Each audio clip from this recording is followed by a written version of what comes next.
అండి అందరికీ నమస్తే. నేను ఈరోజు మునక్కాడ కోడిగుడ్లతో కూర చేస్తున్నా అనుకుంటున్నారా? కాదండి, బిర్యానీ చేస్తున్నా. మీరు విన్నది నిజమే.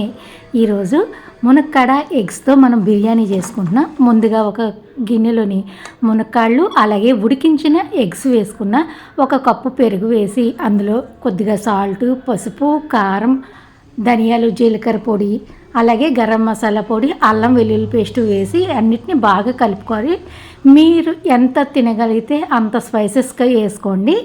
మూత పెట్టి దీన్ని పక్కన పెడదాం. స్టవ్ మీద కడాయి పెట్టుకుని ఆయిల్ వేసుకుని గరం మసాలా దినుసులు అలాగే ఒక 2 ఆనియన్స్ని సన్నగా కట్ చేసి వేసుకోవాలి. ఆనియన్స్ ఎర్రగా వేగిన తర్వాత మాత్రమే టమాటా, పచ్చిమిర్చి వేయాలి. అలాగే పుదీనా, కొత్తిమీర, మనం ముందుగా కలిపి పెట్టుకున్న మిశ్రమం కూడా వేసి బాగా కలిపి మూత పెట్టి ఒక 2 నిమిషాలు మగ్గనివ్వండి. మగ్గిన తర్వాత ఇందులో మనం రైస్ వేసుకోవాలి. బాస్మతి రైస్ నానబెట్టి 1కి 1.5 కప్పు నీళ్లు వేసుకొని దీన్ని మూత పెట్టి ఉడికించుకోవాలి. రుచికి సరిపడగా కొద్దిగా సాల్ట్ వేసుకోండి. మూత పెట్టి మీడియం ఫ్లేమ్ మీద ఉడికించుకుంటే రెడీ అయిపోతుందండి మునక్కాడ కోడిగుడ్ల బిర్యానీ. చాలా బాగుందంట.